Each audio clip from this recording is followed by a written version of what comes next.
Am I the meanest?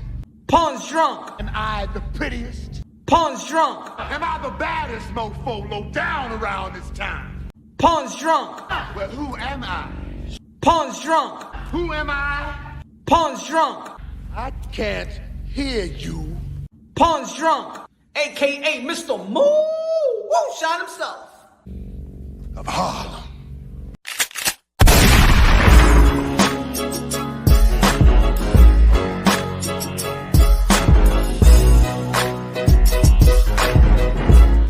You already know this is Punch Drunk Boxing, aka Mr. Moonshine himself, aka El Adobo, aka El Sazón, aka El Maldito Borracho. Ladies and gentlemen, happy hour Thursday, Punch Drunk Boxing. News, man. 2023 is going to, it looks like it's going to be interesting. It's going to be interesting. Of course, there's a little bit letdowns because, of course, we were supposed to be having Jermell Charlo versus Tim Zhu. In just a couple of weeks. It's supposed to be January 28th, but of course, man, he got injured, I believe needed surgery. Postponed the fight. Hopefully they don't cancel the fight, and it's just a postponement. Who else? Who are we supposed to be having Virgil Ortiz versus Stanionis, but that's not gonna come to fruition. Stanionis is I believe had emergency surgery, but it's just gonna be out not for a long time. Smash the like button, ladies and gentlemen. Smash the like button when you come in to put the drunky, my friends. Y'all already know the drill. You know what I'm saying? If that's the only way you could support, smash the like button. Y'all already know, man. Help the visibility of the live, the video, the channel. Subscribe, tell a friend, share it. Talk about boxing, ladies and gentlemen. You see the thumbnail. We're gonna get straight to it. You see the thumbnail.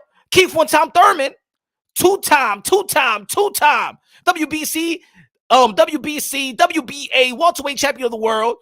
A lot of people was talking about, I think a lot of people is talking too much garbage right now when it comes to Keith one-time Thurman. I hear a lot of stuff like gatekeeper. Let me pronounce it right. So gatekeeper, gate with the T. You know what I'm saying? I don't know. Some of y'all probably heard gatekeeper. Y'all like, oh my goodness, who's that gatekeeper? Oh my God. Brian Guzman in the building. What's good, man? Brian Guzman. They would have called him a gatekeeper, a guy that lost to Manny Pacquiao. The only blemish in his record. Is a split decision loss of Manny Pacquiao. In which, if you look at the fight again, there's people out there that feel like, Keith Thurman probably had a draw. Probably took the fight in the second half. Won 5 of the last 6 rounds. Yeah, I know the highlight was that body shot. The highlight was that knockdown in the first round. But that doesn't mean you win the fight because you saw Keith Thurman get hit to the body. Huh? What type of narrative is... and this is what I'm talking about American boxing and American boxing fans. That, you go to the UK, Derek Chisora, they love him out there. It don't matter how many times he lost. It don't matter. They support the effort. They support the warrior. They support the gladiator mentality. And they applaud. Him. He's still getting millions. He's still getting money. Because it's certain coaches just value their modern-day warriors, modern-day gladiators. In America, we don't. It's like Thurman Lopez Sr. said here a couple of days ago, if you want to catch the full interview, I'm going to tell you like this. If you ain't catch the full interview, become a member. You can watch the full interview. Become a member. You can, because to be honest, we've spoken a lot with Thurman Lopez and his dad, but this interview was, I think is the best. It was the best. If you thought that, man, the rant. I'm not talking about Kevin Durant. I'm talking about the rant was crazy, funny, hilarious. Box office, Thurman Lopez Sr. is needed in the sport of boxing, not only in the Sun's corner, but for the entertainment value of boxing. That's desperately needed. We desperately need entertainment. Thurman, Keith one-time Thurman. And let's just, since this is alive, ain't no rush. Let's just break it down. Let's remind ourselves. And even when I'm reminding y'all who Keith one-time Thurman is, y'all gonna be like, well, that's the point. When was the last time Keith was one time? When was the last time that Keith stepped inside the ring? Let's remind y'all how special Keith and Tom Thurman is. Let me remind y'all that it was Keith and Tom Thurman that's the body snatcher. Let's remind y'all that Keith and Tom Thurman was heavily ducked. That Keith and Tom Thurman had to work to be in that position that he became in 2017 when he became unified champion by being Danny Swift Garcia, CBS, 5.1 million views. Let's not forget the view value of Keith and Tom Thurman. Let's not forget that he was one of the corridor, how you call it? Like the front runner, the guy that marched the PBC banner. He was a guy. He was the guy that opened up the NBC, the guy that opened up CBS, Showtime, Fox. Not Fox, but I'm saying he had the best numbers with him and Manny Pacquiao. Had the best numbers with him and Sean Porter. Had the best numbers CBS with Danny Swift Garcia. Prime time. When's the last time you seen prime time? Prime time fight. Let me remind y'all that in the Golden Boy days, he was so special that even Oscar de la Hoya said that Keith and Tom Thurman beats Triple G. Let's not forget that Oscar de la Hoya also said that we keeping Canelo away from Keith and Tom Thurman. You can watch that in videos. That's how special. Let's not forget that even Paulie Malignaggi back then said that Keith Thurman right now beats Manny and Floyd Mayweather. That's how good. That's how good and potentially great Keith and Tom Thurman was. And I know it was, right? It was. Come on, that's the past. You living in the past, Punch. You live in the past. Fuck it. You know why I'm talking about it? Because ain't nobody has done anything more significant than Keith and Tom Thurman yet. Nobody's done anything more significant, way more significant. Yeah, Errol the True Spence, he got 3 titles. He got 3 titles, right? But he didn't more significant. He didn't beat somebody that you thought that Keith Thurman couldn't beat. Let's not forget that Keith and Tom Thurman laid the blueprint for Errol the True Spence. Errol Spence is walking in the shoes of Keith and Tom Thurman. Oh, yeah. Errol Spence is walking in the shoes of Keith and Tom Thurman. Keith Thurman gave him the blueprint. Keith Thurman gave the okay. He was the test guy. I get Leonard Bundle, then you get Leonard Bundle. I get Sean Porter, then you get Sean Porter. I get Danny Swift Garcia, then you get Danny Swift Garcia. And when the coaches are studying Danny Swift Garcia and Sean Porter or Leonard Bundle, they had to go through them tapes with Keith and Tom Thurman. If Keith and Tom Thurman, I could do it. A lot of people going to be, but you see when Errol Spence beat Leonard Bundle, I mean, Keith Thurman couldn't beat him like that. But let's not forget that Errol the True Spence won a split decision versus Sean Porter with a knockdown. That means Sean Porter, you luck. Oh man, but that was good about Errol Spence, punch resistant. But if he ain't knocked that guy down, we'll be looking at Sean Porter as the guy. Think about it. Errol Spence won a split decision with a knockdown versus Sean Showtime Porter. He ain't doing nothing more significant than Thurman. He went to a decision with Danny Swift Garcia. He ain't do nothing more significant than Keith and Tom Thurman. He went a whole 12 with Mikey Garcia, 135-pounder, a small dude, a midget dude with no abs. Whole 12, threw everything in the kitchen sink, threw almost 1,000 punches. I don't want to hear that. Oh, what it was. The reason why I knocked the delusional Spence fan. The reason why he didn't knock him down is because Errol Spence wanted to show that he got boxing skills. Yeah, that was the excuse. Who do you think we are? You think we dummies? You threw 1,000 punches and he couldn't get Mikey Garcia out of there. Don't give me this. No, you know what it was? I just wanted to show the whole world that I got some footwork. I just wanted to show the world that I got boxing skills because they said that Mikey Garcia got boxing skills. So I wanted to show my boxing skills. That's what I wanted to go whole 12. Get the hell out of here, man. You man down. Stop it. You telling me that? And now in your pay-per-view debut, and I'm talking to the fans as well, the pay-per-view debut of Errol True Spence, that's when Errol True Spence would have showed the world, when people are really paying their money, that, I just want to show the world that I could go 12. Get the hell out of here. Errol Spence is an Olympian. We already know that he could box. We already know he got jab. We already know he's fundamentally sound, do everything right. We know the punch resistance. We know the output. We know the high volume punching. We know that he's a big welterweight. We know that he could take it and he could dish it. We know that. You don't got to tell me that versus Mikey Garcia that you know how to box. Ain't nobody was questioning you like people question Deontay Wilder if you know how to box. Ain't nobody never questioned that. So why you trying to? I just want to show the people that I can box. Ain't nobody never questioned you that you can't box. Jackie in the building. Brian Guzman, Randy Hernandez in the building con la bandera de República Dominicana. Te voy a poner una canción ahí para ti, Randy. Dame ver dónde está. Espera. Vamos a ver dónde está la canción aquí. Es aquí la canción. Espera. Es aquí.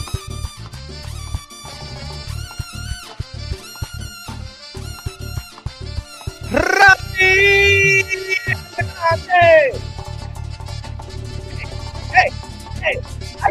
¡Ay! ¡Coño!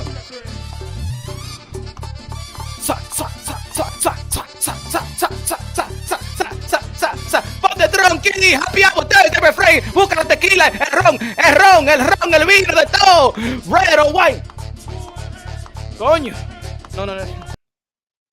Hey, yo, that's the song. That was the shit that Hector Garcia should have come out with. You know what I'm saying? That was the song. You know what I'm saying? Before he said he couldn't see, you should have played that song. He'd be like, Diablo, no, I can't see. I can see right now. Ven, llámate a David. Vamos a pelear ahora, mimito coñazo.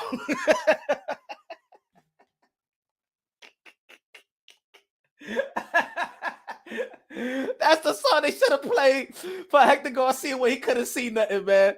Pow, pow, pow. Damn, he in the corner right now. Oh, you know, no puedo. Coño. Puedo ver. ¡A romper! ¡Llámate a David! ¡Vamos a pelear, coñazo! ¡Ya! I'm ready for you, motherfucker! ¡Ready, go! ¡Coño! ¡Ting, ting! ¡Rum! ¡Bang!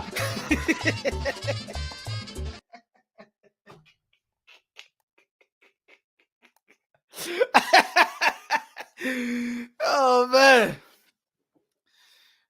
See, who he had? Bob Santos. See, you needed a perrito in your corner, Hector Luis Garcia. Then you would have saw something. Huh? You would have seen him. You never would have quit. You know what I'm saying? Hector Garcia needed this man in the corner right here, man. He needed this one. Ya saben que yo le tengo una producción que dice, mami, ¿y qué lo que? Yo, dime si me quieres o si no me quieres. Mami, yo tengo mala suerte con las mujeres. Mami, tú me tienes llorando como un perrito. Llorando como un perrito. Llorando como un perrito.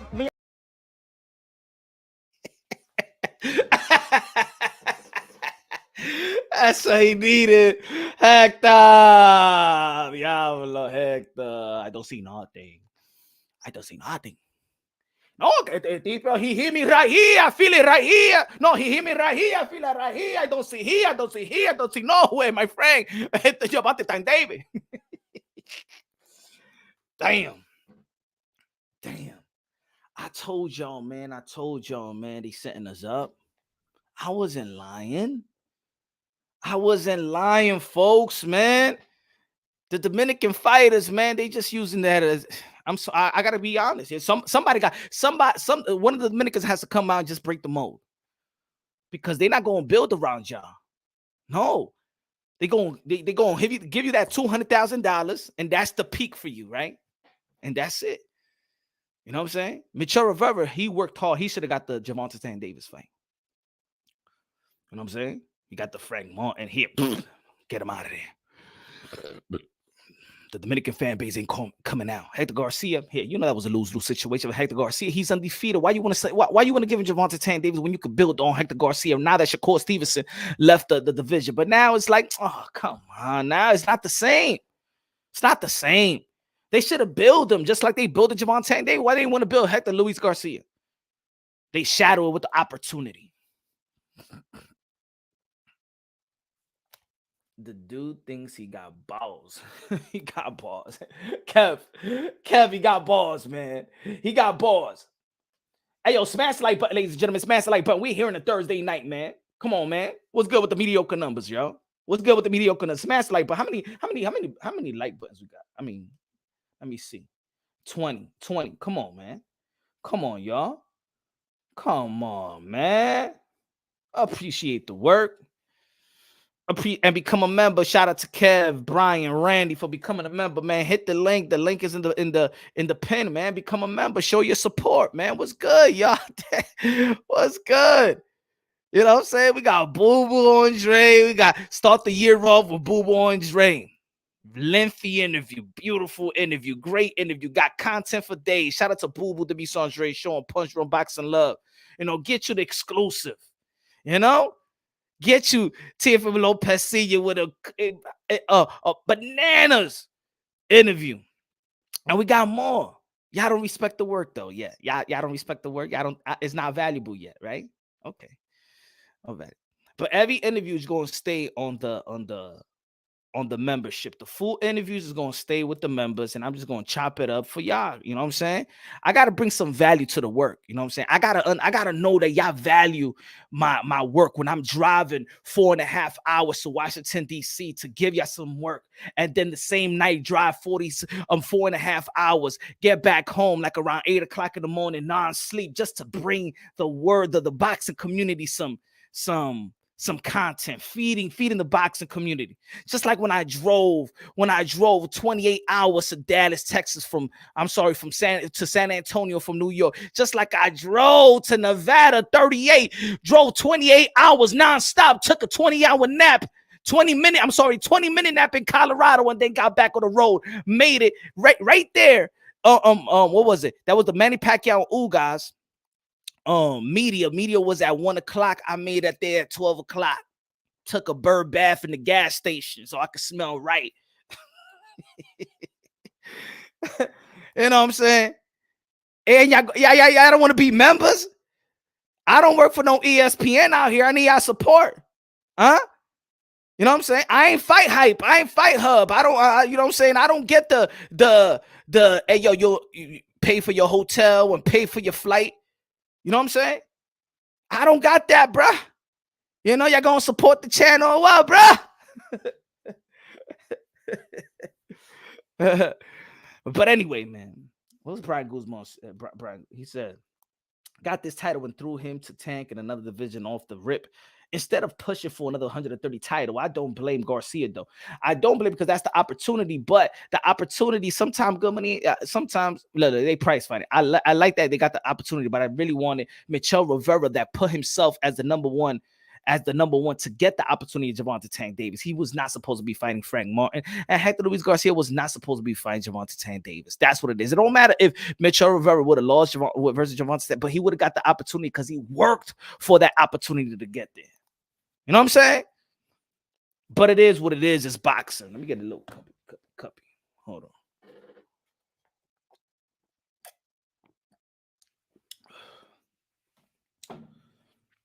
Now, the sad part about this situation with Keith Thurman and Errol the True Spence is that people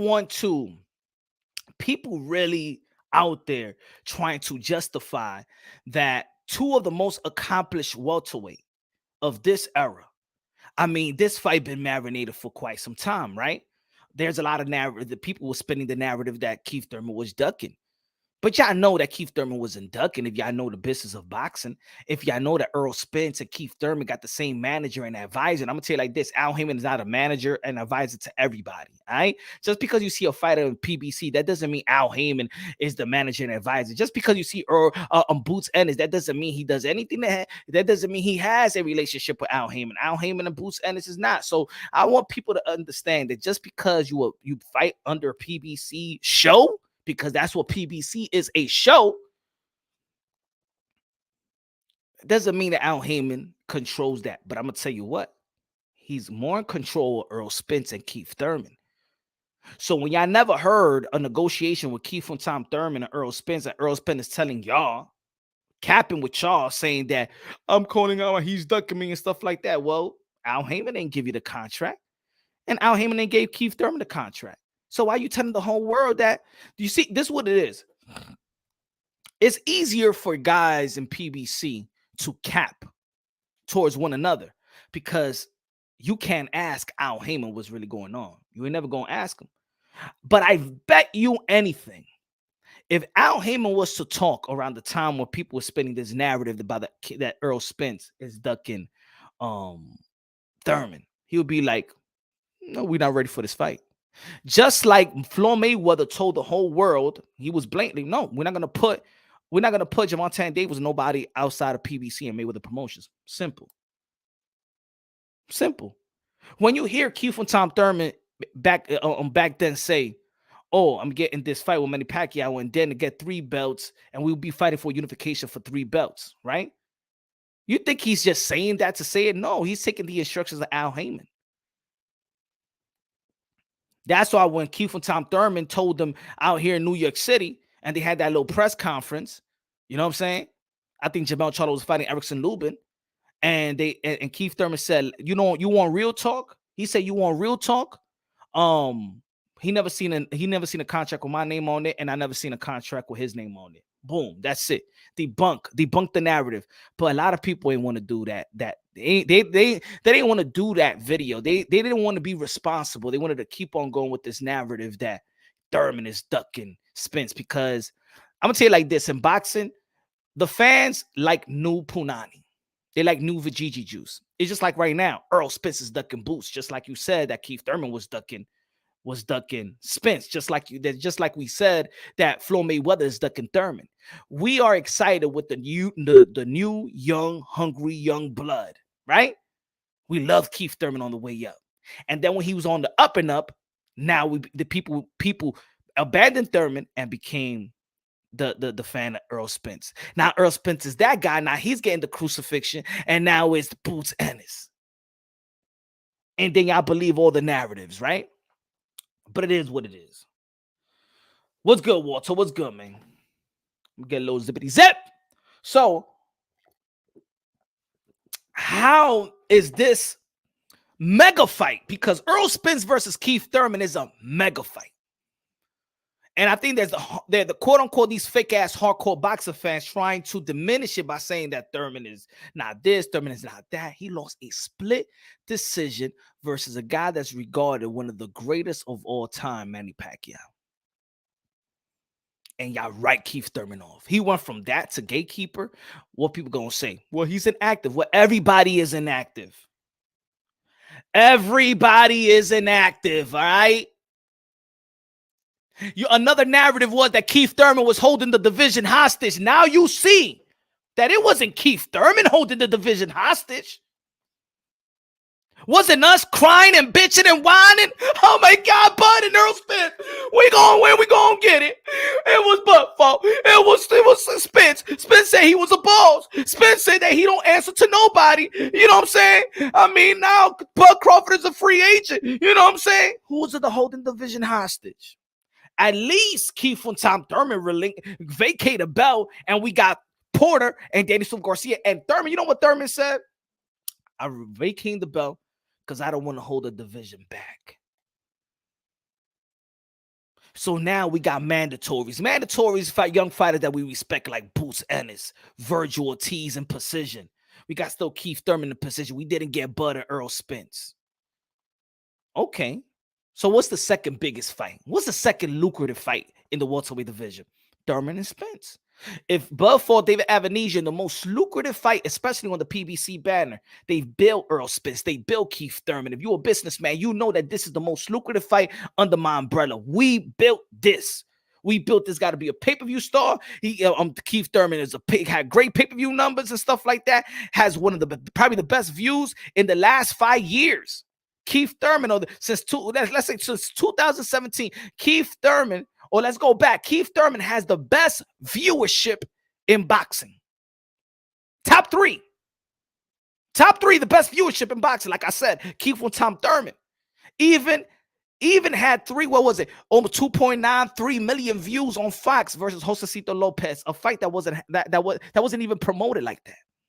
That was the value of Keith and Tom Thurman. That when Manny Pacquiao fought Adrian Broner, they did $400K. But with Keith Thurman, a guy, and you know that probably Adrian Broner was supposed to be more famous, right? Than Thurman. But they did $600K. The best pay-per-view numbers in PBC outside of Deontay Wilder and Tyson Fury. Keith Thurman is a success for PBC. And that's why I always told y'all that it really won't be no Bud and Errol Spence if it's not Keith Thurman and Errol Spence first. Either Keith Thurman gets Bud or Keith Thurman gets Spence. They got to do right by Keith Thurman because Keith Thurman was one of the guys that built the PBC banner. So now we forward a day. But throughout the years, what did we hear? We hear the bitch cry.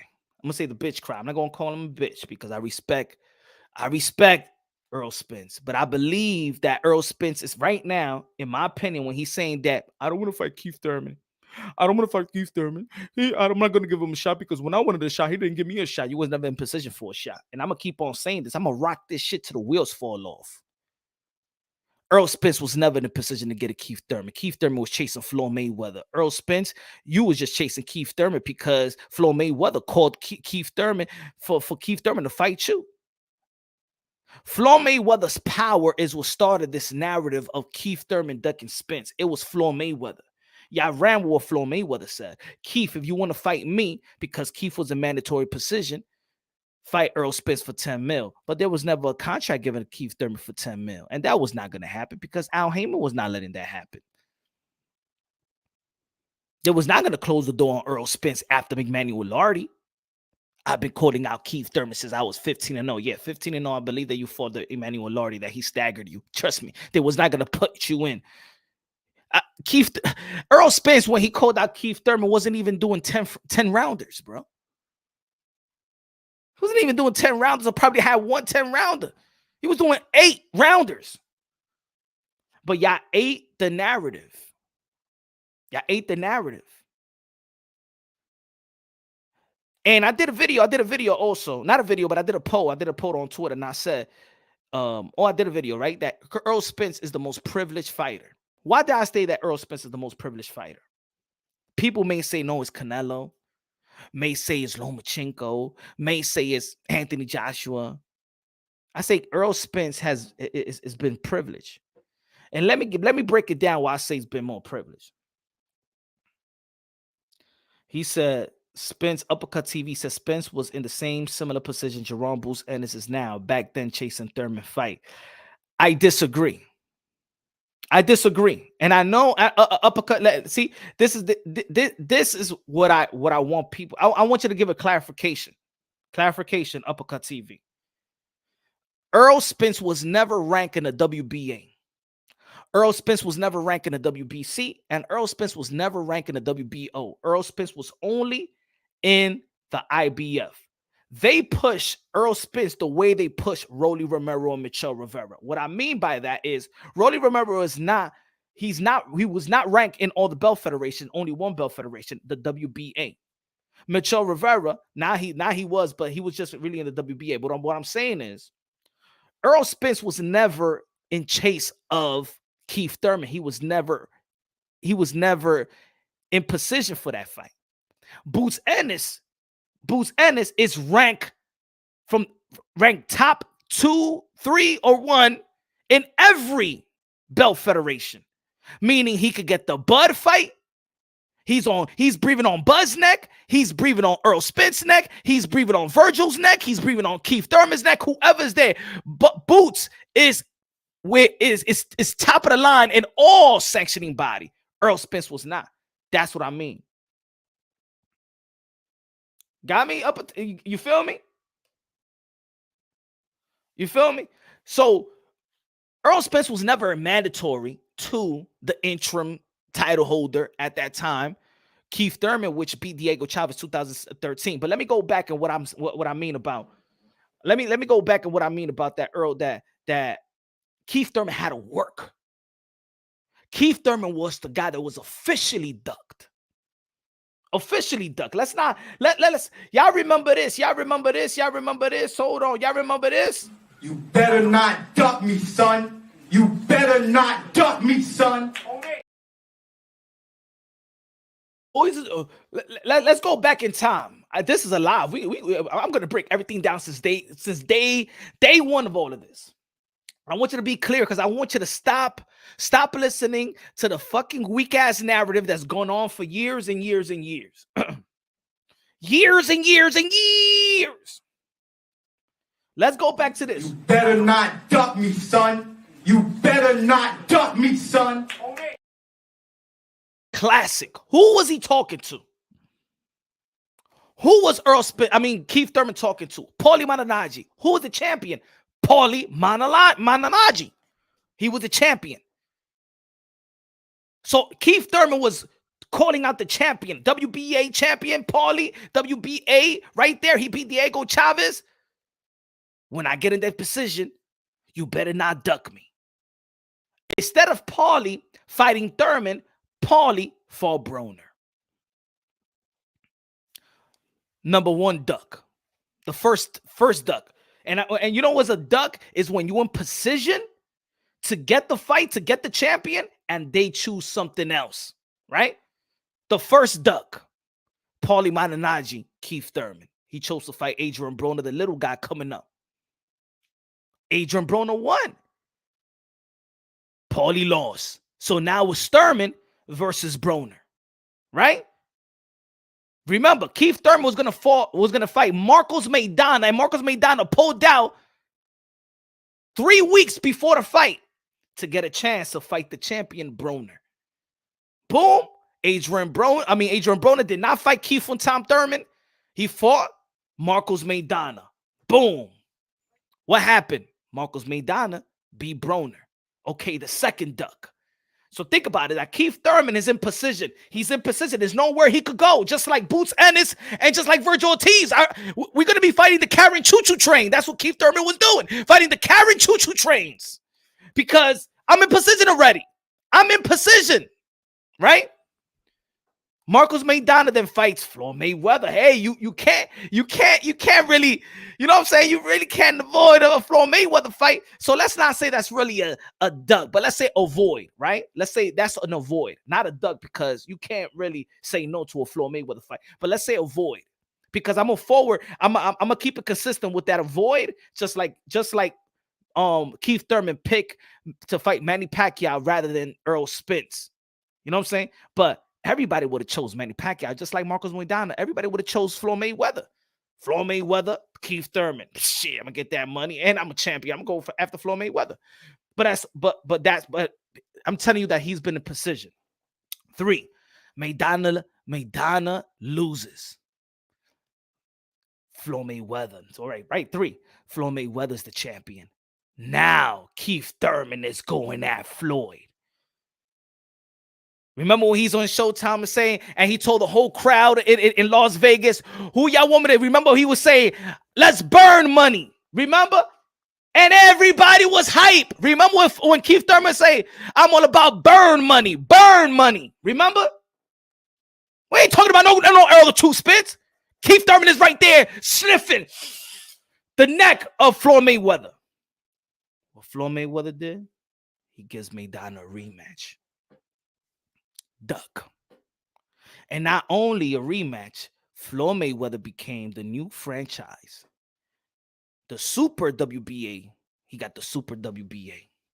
Now, back then, look at this, y'all. To become a Super WBA, they changed the rules now. So you got to go back to the rules. Like if you look at the rules now, you'll be like, what the fuck Punch is talking about? No, go back then. Say the rules of the WBA in 2015 so you can understand the real rules of the WBA. You become a Super WBA champion if you make 5 defenses. 5 defenses of the WBA title, and then you are elevated as a Super WBA. Guess what? Floyd Mayweather didn't have the belt. He right away got elevated. Politics in the sport of boxing. Look what power does. So he's duck 4. What happened next? Remember, Keith Thurman in position. It's 2013. He beat Diego Chavez. He's waiting for his position. It's nowhere to Keith Thurman. I'm waiting on this. He also called out Sean Porter when Sean Porter was the champion. But what happened? Kenny Porter said that we'll fight Keith Thurman if he gets a belt. Didn't they say that? Didn't Keith, Errol Spence say the same thing about Bud? But they did that to Keith Thurman as well. Sean Porter, Kenny Porter did that to Keith Thurman. We'll fight you when you get a belt. But he's in position for the belt. God damn, man. Shit, what I'm going to do? Right? Floyd Mayweather fights Manny Pacquiao. Now, we're going to call that a duck? No, because that's the fight that we all want to see, right? Even Thurman went to that fight. Everybody went to that fight. We're going to call it an avoid, but not a duck. Let's stay on 4 because that's the fight of the century. That's the fight that we've been begging for. It's like nobody. It's like Bud. If Bud and Spence fight, we can't call it. No, if they don't fight, no Boots or Virgil, we can't call it a duck. This is the fight that we all want to see, right? All right. Floyd beats Manny Pacquiao. But look, there's already 5 fights in between while you're in mandatory precision. While Keith Thurman is waiting. This is what I'm saying, that Keith Thurman had it hard.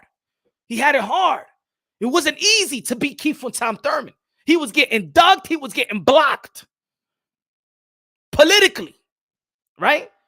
Floyd Mayweather wins. Now, it's like Floyd Mayweather got one more fight in the contract with Showtime. Who is he going to fight? People are saying Keith Thurman.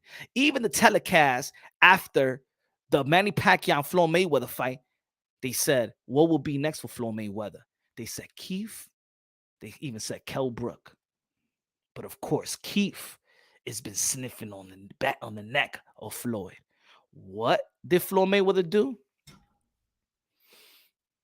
For Adrian Broner. I mean, I'm saying Andre Berto. Damn, boo. Even people was like, come on, you could have fought Thurman. But Floyd Mayweather already done it all. He already stamped his way in. That's it. With Manny Pacquiao. But at the end of the day, Keith Thurman was avoided. And then, with all that time, Keith Thurman made the 5 defenses. In between that time, he was just fighting the Karens of the Karen choo-choo train. Did anybody give Keith an opportunity? Did Floyd give Keith an opportunity? Did Paulie Malignaggi give Keith an opportunity? Did Adrian Broner give Keith an opportunity? Did Marcos Maidana give Keith an opportunity? No. Floyd Mayweather retires, they elevate Keith on Tom Thurman as the super when he fought Sean Porter. Why? Because as an interim, he made his 5 defenses. Who gave him a shot? Huh? Who gave him a shot? And Keith was calling out even Kell Brook. Keith was calling out Mia Khan. Keith was calling out Miguel Cotto. Keith was calling out Manny Pacquiao at that time. And yes, he gave Manny Pacquiao later, but we're gonna go to that. Let's get to that, right? But not now. We're gonna get to that later. Ain't nobody give no Keith Thurman a shot. Ain't nobody gave Keith Thurman an opportunity.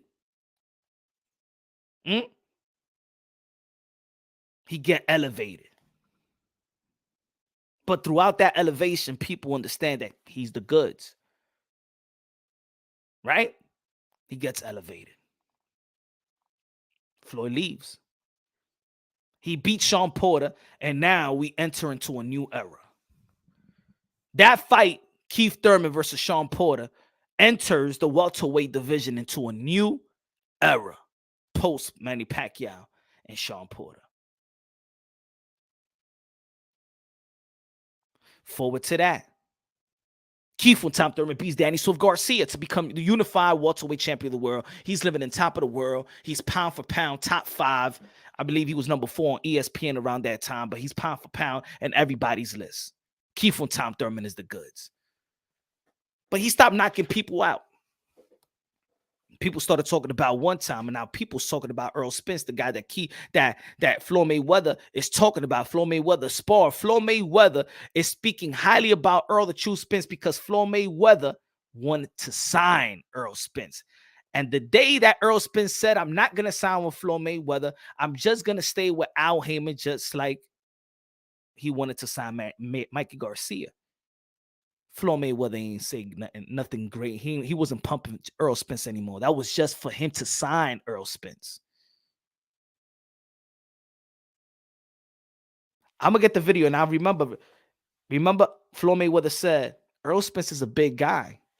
If he can't get a fight in 147, why don't he move up? Errol Spence, he could go to the 160, go to 154.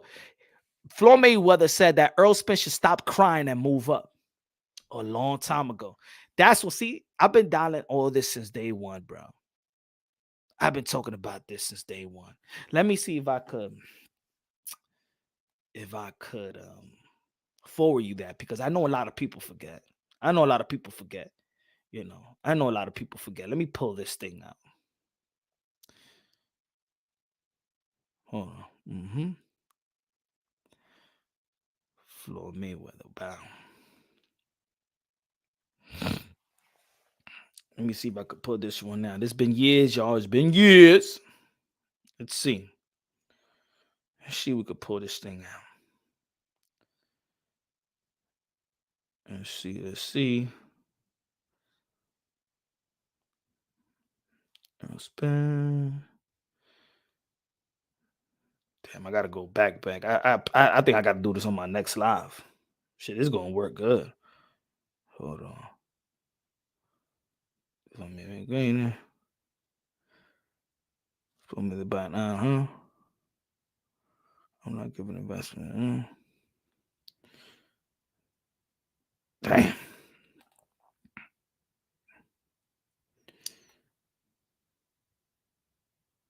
Shit, now I gotta do this proper, this on live. Hold on.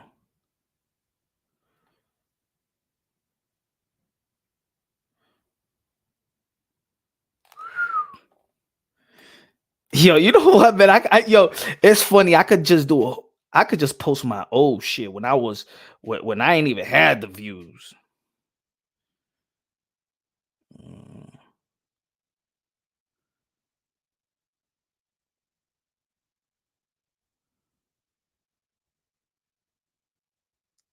But anyway, I don't want to slow the show down with that.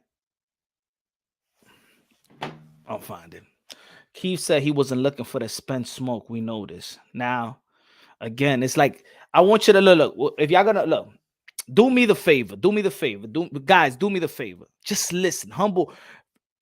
If you think that he was ducking, I was thinking, just listen to me, right? Because y'all on the channel, y'all want to listen. Listen to what I gotta say, analyze it, and fact check me. People need to stop thinking, oh, because this guy said this and this fighter said this, that they're gonna get the fight. Oh, yo, but Keith Thurman said this and Errol Spence said this a long time ago, so he's been avoiding him. You know, he didn't want to fight him. Hey, yo, Keith Thurman could say Keith Thurman could be like, hey, yo, let's fight. I want to fight you right now. If their business handlers ain't ready to give him that contract and give him that fight, they could say anything they want. Thurman Lopez wants Regis Progress. Could he get it? Could he get it? Because all these fighters, because y'all think that when these fighters be like, hey, yo, I'm gonna call this guy out, and then y'all gonna be like, yo, he ducking, he call him out. I could call you out. That doesn't mean I could get you. And you could call me out. That doesn't mean that you could get me. So I want people to stop acting like boxing is this high school calling somebody out. Yo, meet me at 3:00. We about to fight. You know what I'm saying? Boxing is not like that, man. You got to understand that that call outs are meant to throw it out there for the fans, and then the fans start marinating a fight. That's a business strategy. That's a business strategy to build it up. He's ducking. Oh, then everybody's saying they ducking. It's just like Boots Ennis and stuff and Virgil Ortiz. They Boots Ennis petition for the IBF for the IBF for them to order Errol True Spence. They petition the WBC, the WBA for anything like that. Or did you hear TGB petition for Errol Spence and Keith Thurman? Did you hear TGB petition Boots Ennis and Errol Spence? Did you hear that? Did you read a report? Y'all gotta understand the business of boxing. Most of the business of boxing already is for everybody to see. You know what I'm saying? The business of boxing is not the secret society like it used to be. Everything is on Front Street. Tim Smith could be like, hey, yo, we having a hard time putting the Bud Crawford versus Errol True Spence fight because of economics. We believe that the fans are going to rob the fight. They're telling you what it is. They're telling you what it is. Finance. Yeah, we got a couple of financial hiccups. Got a couple of financial hiccups. They're letting y'all know. It's just like, y'all remember what Devin Haney, oh, yo, what if I see from Lopez, yo? No, I'm sorry, the Devin Haney and Ryan Garcia. Oh, yo, he was mandatory. Well, yo, why you ain't mandatory? Why you not fighting Devin Haney? And Devin Haney saying, yo, I want to fight Ryan Garcia. And Ryan Garcia be like, nah, man, I'm fighting. I want Javon David, whatever. And Ryan Garcia was supposed to be mandatory. And then Mauricio Suleiman, the president of the WBC, came out on Boxing Social and said, well, I spoke to Devin Haney, Cam and Ryan Garcia, and both have requested not to fight now and fight later. And then you never heard Devin Haney and Ryan Garcia talk about somebody is ducking. Right? I think that's the part. I think that's what it is, that the people, especially in the community, the boxing community, y'all don't want to know the truth. Y'all like the soap opera shit. Y'all like perception. Y'all don't want reality. Y'all don't want facts. I get it. Even as a boxing content creator, sometimes I'll be like, all right, man, it seems like the people don't want the truth. Let's spark something up because they don't want the truth. I get to the point where I stopped telling the truth. You know what the truth also, when you give the truth to the people and stuff like that, and the people don't support the truth, then I'm alone on the truth. Guess what? Punch on boxing, man. We don't want this guy in here, man. He know too much. Let's blackball this guy. Y'all don't hold me down with the truth. Y'all don't hold me down with the truth. I'm giving y'all truth. I'm giving y'all truth. Y'all like Earl the Truth Spence? Well, this is Punch Drunk the Truth Boxing. There was never a contract with Errol Spence and Keith Thurman. Never, ever, ever. You feel me? So, Keith Thurman been the one avoided and ducked more than any other young fighters. He was going to come up. I just laid out facts for y'all. Facts. Errol Spence was privileged compared to Keith Thurman. Errol Spence was privileged compared to Keith Thurman. As soon as Errol Spence beat Leonard Bundle and became the IBF mandatory, Errol Spence got his shot right away. Not even Boots, not even Virgil Ortiz get an opportunity. As soon as Errol Spence got a mandatory position, he ain't get ducked. He got a shot. Just like that. Not like Abdul Kokorov that was mandatory March 2019 and still worrying on Earl the Truth Spence, but ain't nobody talking about it. He just stayed there for 2.5 years and nobody said nothing. Keith Thurman stayed in a mandatory position for nearly 3 years. Y'all talk about Dillian White? Keith Thurman stayed in mandatory position for nearly 3 years. Boots got his shot. I'm sorry. Errol Spence got his shot. Boots beat Custio Clayton. The only reason why he fought Cameron Chuchu trained for what? Because Errol Spence ain't give him an opportunity. But then he want to be a hypocrite and be like, I ain't going to give Keith Thurman an opportunity all this time. You never was a mandatory to Keith Tom Thurman. You was never a mandatory. You was a mandatory to Kell Brook. You was chasing Kell Brook.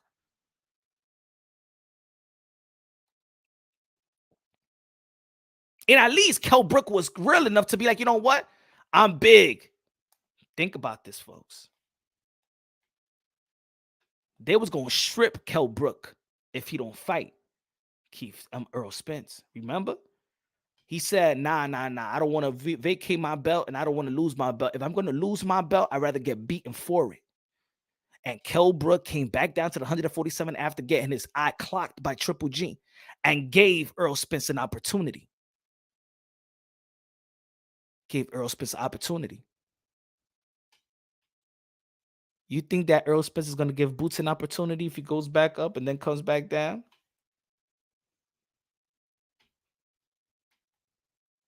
It was the time right now to give Boots an opportunity. Even if y'all think that Keith Thurman is washed up, a gatekeeper, Boots Ennis is right here. He's free. He's free for April.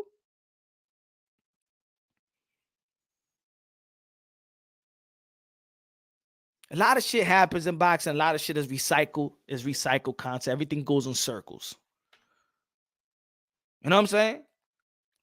Everything goes in circles. So now we find it's Keith Tom Thurman versus Errol the Truth Spence, but in 154. Why? Why in 154? We talking about the two most accomplished welterweight of this era. Non-title fight. Now, I will understand if Errol Spence is moving up and fighting the likes of Jamel Charlo.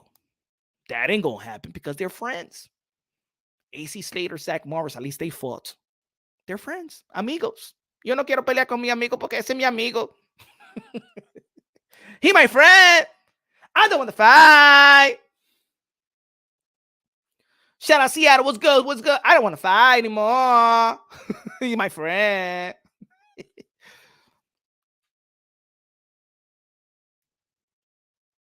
No non-title bout. So you telling me if Keith Thurman beats Errol Spence and Errol Spence keep his title, and then we got an undisputed with Bud Crawford, Errol Spence? Hell no. That will be bogus. That will be a fraud, undisputed bout, in my opinion. No. And you guys better not give it a pass. I don't want to hear, oh, let's say if Keith Thurman beats, in which he has a great opportunity with his skill set to be Earl the True Spence. And I don't want to hear all this, that recycled content, that overplayed, how you say it, overplayed, watered down, played out narrative that, Keith Thurman, he gets hurt to the body, and Errol Spence is going to hit him to the body, and he going to win. Shut the hell up with that recycle, that watered down, that played out narrative, that played out analysis. When's the last time Errol Spence knocked out somebody out with a body shot? And when's the last time Keith Thurman lost with a body shot? Stay down with a body shot. TKO, tap out, fatality. I quit. When? You know what Keith Thurman shows y'all? That he's resilient. You know what Keith Thurman showed y'all? That if I do get hit with a body shot and that shit and I got to overcome and I got to weather the storm, he wins the next round. Probably wins the fight. Oh, yeah. He got hurt to the body. He got staggered by. He got hurt to the body before. Luis Collazo. He retired Luis Collazo. He got hurt to the body, right, with Sean Porter in the 10th. What was it? The 10th round. He came back in the 11th round. And probably that was the best round of the fight. That was the round that separated after he supposedly got hurt. Or he staggered him. Or Keith Thurman staggered him in the 10th round. Like, he came back strong. Manny Pacquiao. Hit him in the body, hit him with the body shot, had him going running around, and then the 11th round, Keith Thurman came back strong and took that round. You know what that tells me? That this motherfucker could take your best shot. You know what else? What else it tells me? That if you hit Keith Thurman hard, you're probably not gonna hit him with the same shot throughout the fight, and you get him angry, and he wins after he overcomes. Think about it. If you fighting somebody, you hit a guy with your best shot, won't you be like, hey, damn, this motherfucker shit. I hit him with my best shot. I thought he was supposed to be going down. What the fuck happened?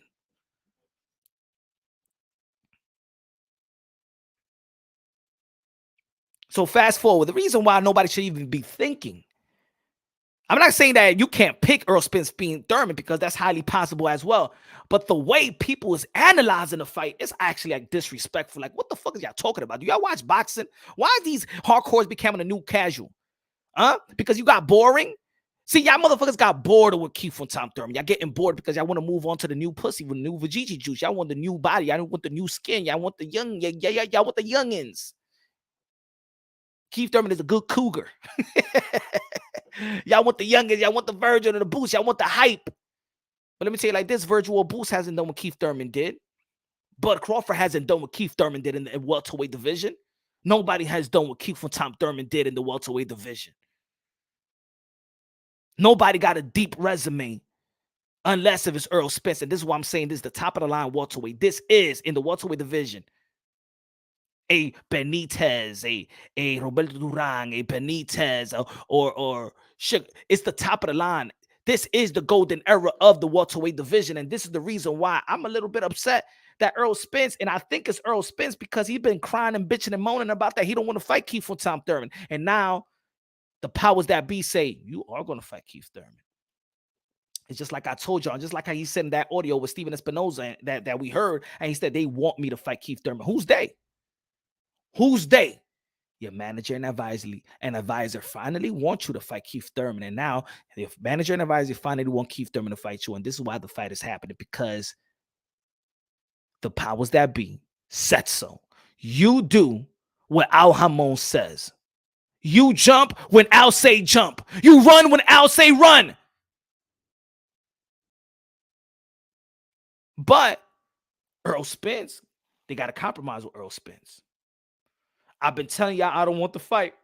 I've been telling you I'm not giving it a shot. I think they started questioning Earl the True Spence. All right, but wait. Yo, Earl, I understand that you feel like Keith Thurman didn't give you a shot when you was asking for the shot, which you was never really in position to get the shot. When you really got in position where we could have made that fight was when Keith Thurman chose to fight Manny Pacquiao. If you want to call that a duck, if you're mad that Keith Thurman chose Manny Pacquiao over you, okay. But that's Manny Pacquiao. Remember, Manny Pacquiao stepped inside the ring when you beat Michael Garcia, and you was calling out Manny Pacquiao. If Manny Pacquiao wanted you, you would have got that fight. Just like you would have got Manny Pacquiao to fight you, and you wouldn't pick Bud Crawford, but your eye retina fucked up, and you messed up your own Manny Pacquiao fight. But you would have done the same thing that Keith Thurman would have done because you did it with the Bud Crawford. You had Bud Crawford, you had Manny Pacquiao, you chose Manny Pacquiao. Right? That's the real time that you would have got that fight. That was the real time. No, it's not when Keith Thurman fought Josecito Lopez. Now he's coming after almost 2 years layoff. Remember, they got the same manager and advisor. You think that that Al Heyman is going to be like, yeah, Keith, almost 2 years layoff. Fight Errol Spence. That don't make any sense.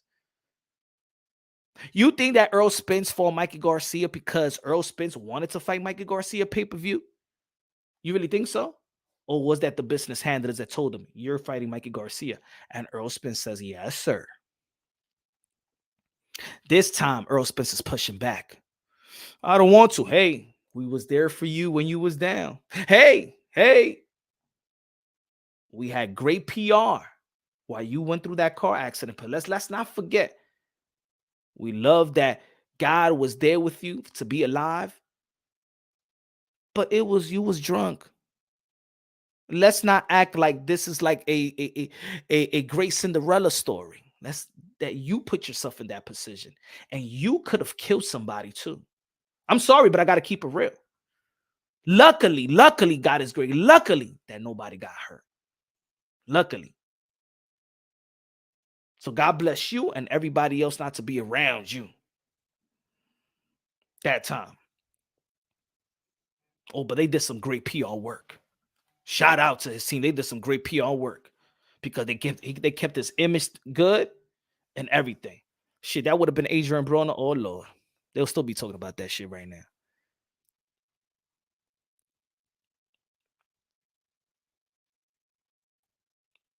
So, this fight should not be a non-title fight. It do a disservice and injustice to this era because there is no reason why this fight, even if it's a catchweight like Margarito and Manny Pacquiao, you know, they call Manny Pacquiao 8th division world champion, but he really didn't fight Margarito at 154, right?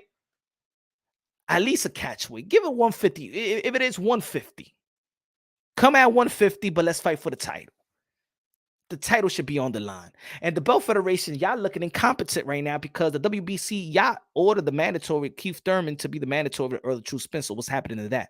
The WBA, you give them in the lead. You gave the permission for them to fight in the welterweight division. And that's why in the welterweight division, you ordered the Stanionis and Virgil Ortiz. The IBF been sitting on their ass. I don't know the relationship that the IBF has with Errol Spence, but it's a strange relationship. It's actually strange. It's something I've never seen before. It's something that I've never seen before, though. 5 years without being mandated? That's weird, bro. And especially coming from the IBF, that's some weird shit. Some weird, real politics shit going around with the IBF and Earl True Spence. Because even the IBF was winning. They was ready and willing to strip Canelo. They was ready to strip Anthony Joshua if he didn't fight Kubrat Pulev. They didn't give a damn if there's a big fight down the line. They didn't give a damn if there's a Wilder or a Tyson Fury fight. Nah, you fighting Kubrat Pulev. They didn't give a damn that we could sell Undisputed versus Undisputed with Demetrius Andre at 160. They say no. Negotiate with their Sergey Derevchenko. They didn't step aside and let Errol Spence, like they did Errol Spence and Bud Crawford and all the Belt Federation just step aside. Yeah, give us the big fight. How the hell? Hold on. Give me 1 second. Give me 1 second.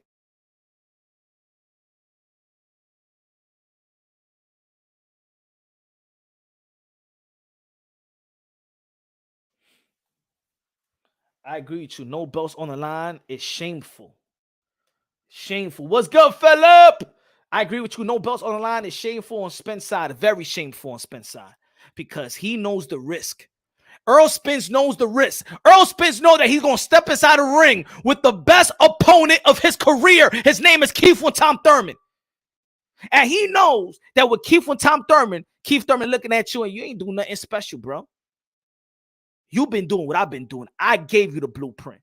Matter of fact, I gave you the confidence that you could go inside the ring and do what you did to Leonard Bundle. I gave you the confidence so you could go and do what you did with Sean Porter. I gave you the confidence so you could do what you did in Danny Silva Garcia because you saw what I did to them. And you've been on my fights. Oh, go watch Keith Thurman fights. You're going to see Errol Spence sitting right in front row. Errol Spence knows everything about Keith. He knows what he possesses. He knows the threat. Y'all can run all this. Y'all can run all this narrative all y'all want. Y'all can run it all y'all want. Y'all can come with, yo, but Keith Thurman ain't look good with Mario Barrios. You know what I'm saying? Let me tell you like this, man. Keith Thurman look exceptional. Keith Thurman look great versus Mario Barrios because Keith Thurman was out for 2.5 years. Went 12 rounds and looked it and moved the way that he moved.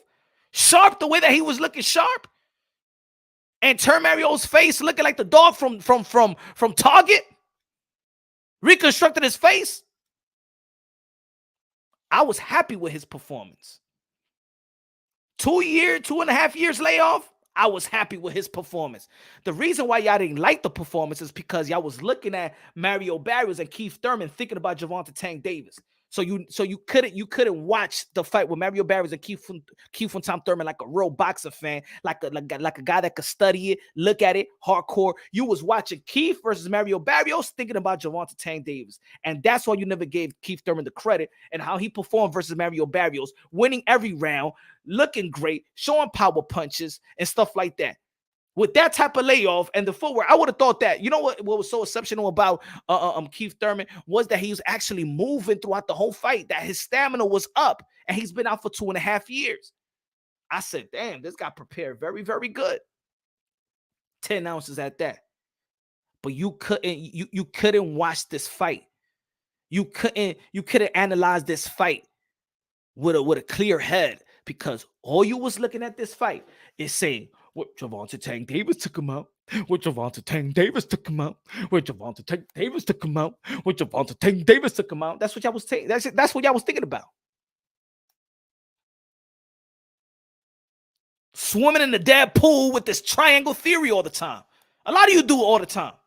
Well, if he did that to him, he can't do that to him. If he did that to him, but he did that to him. So why he ain't do it to him? Because he did that to him. Am I real? Let's be real. Let's be real.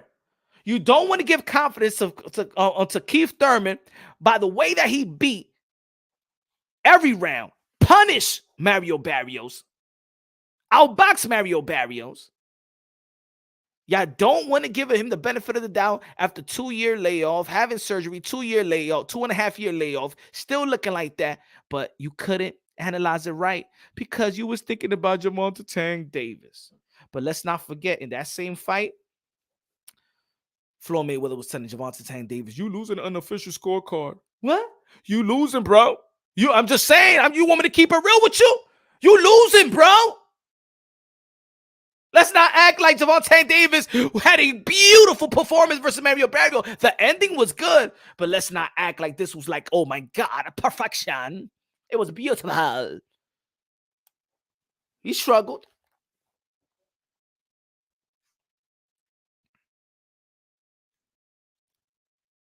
Smash the like button, ladies and gentlemen. Smash the like button. Errol Spence is scared to lose his belts to Keith Tom Thurman. He's scared, not at Thurman, because I don't believe that fighters are scared. They're scared to lose their position. That's what it is. They're scared to lose their spot. They're scared to lose to be devalued in the market. That's what it is. They're not scared of another fighter.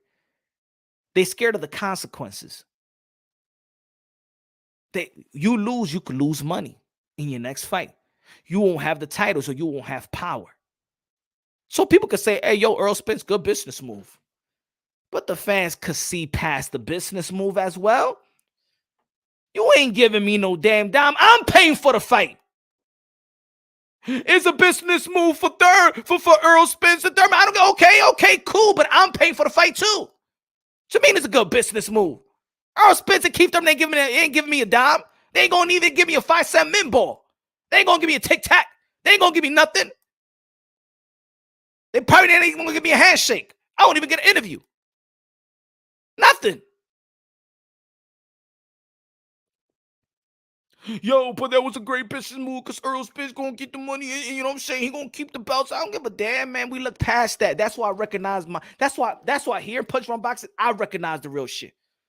I look past beyond the politics in the sport of boxing. That's why a lot of you was mad, like, yo, Punch, you know that Tio didn't have all the belts, so he was undisputed, but it was, you know what I'm saying, disputed, you know? No, I look past the bullshit. I know exactly who's the champion. I know who's the man. I know he beat the man to be the man. I know the politics. I know that, oh yeah, they did this, the belt and stuff like, no. I know who the motherfucking undisputed. I know who the fuck. Y'all could swim in the fucking y'all consuming this political shit in boxing and not do your best to identify the truth and speak truth and recognize the truth. You know what's wrong is wrong and what's right is right. You think that if Keith Thurman beats Errol Spence and then Errol Spence and Bud Crawford decide to fight, you think I'm gonna say, oh yeah, this is the fight that I wanted, the undisputed? Ain't no undisputed on my book. Not on my book. Not on Punch Run Boxing. They be fighting for the WBO strap of Bud Crawford, in my opinion. And all them belts don't mean shit to me. I won't recognize it. I will be like Errol Spence, Bud Crawford for the WBO championship.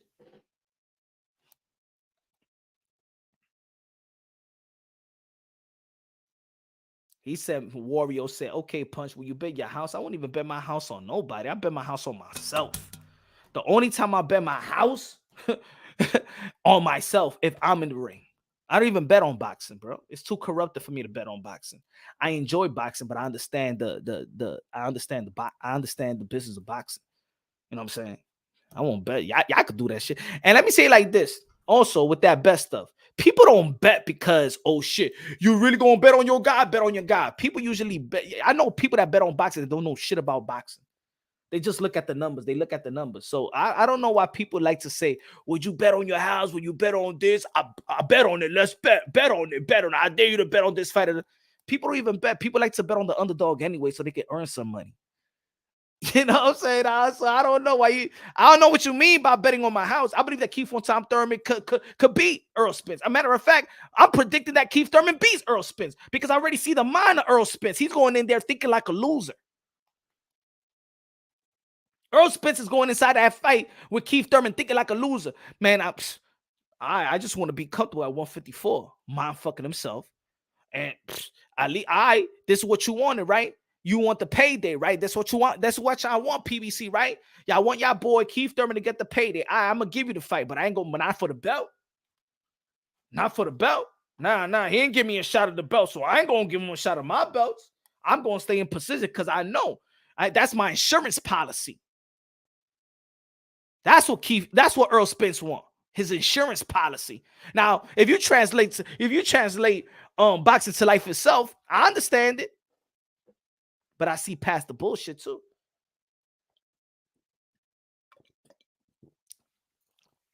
The belts is his insurance policy, so he won't lose nothing. And I think it's easy that way.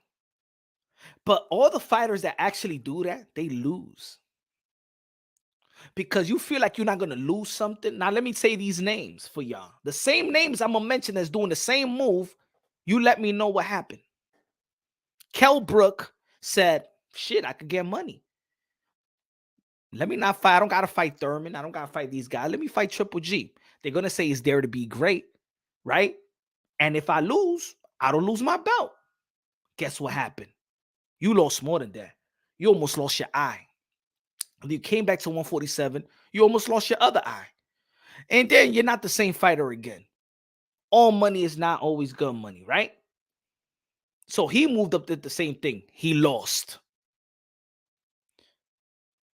Canelo Alvarez went up to fight Bivol.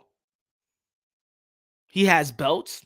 He ain't going to lose it. He lost. Right? Who else did that? Triple G. Triple G fought Canelo Alvarez. Looked like pure like a shell of himself. He lost, but he keeps his belt. Errol Spence going up 154 to fight Keith from Tom Thurman. But he's going to keep his belt. And he will lose. Because in the back of your mind, you're like, at least if I lose, I don't lose it all. Ain't no pressure. Ain't no pressure. And when there's no pressure and you don't have fear that, okay, I'll lose, but I still got this. It's like when you got a good, badass wife, but then you got a great mistress. And your mistress be like, I wish that we could be together, but I understand and stuff like that. But she a great mistress. If you lose your wife, at least you got your mistress and then she takes over.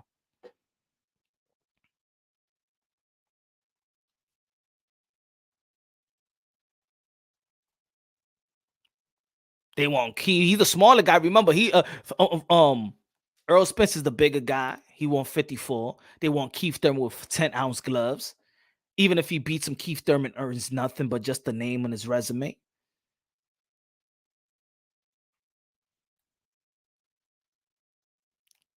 Errol Spence is walking in there with insurance. That's almost like saying and what I'm thinking is just the mindset. Y'all say that mental is, mental is the part of the game. 80% mental, 10% physical, whatever, all that myths. Errol Spence is walking in there versus Keith Thurman for a payday and not giving a damn. He's not taking a risk. That's how Errol Spence is looking at it. And with that, Keith Thurman is going to beat Errol the True Spence. Keith Thurman is going to beat Errol the Truth or the Fraud Spence. I'm not going to say fraud. Just sounded good. He ain't the big fish. Jamel Charlo in 154 is the big fish. If you want to be a big fish, you go seek Jamel Charlo if you want to go to the 154. You seeking the smallest guy at 154, and his name is Keith von Tom Thurman. That's what you're seeking for. You're the goldfish. You're the goldfish. Errol Spence is acting like the goldfish. Errol Spence is acting like the baby mama in Family Court. Petty, grimy, just petty. Holding a grudge. Yeah, sometimes when people hold a grudge and then they don't even know what the fuck they holding a grudge. I believe that Errol Spence is suffering from this. When he's saying that Keith from Tom Thurman, he never gave me a shot. He never gave me a shot. I think that Errol Spence, do you know them people that believe in their own lie? But so much that the lie for them is true. They believe in the old lie that the lie it's been there for so long that lie became true.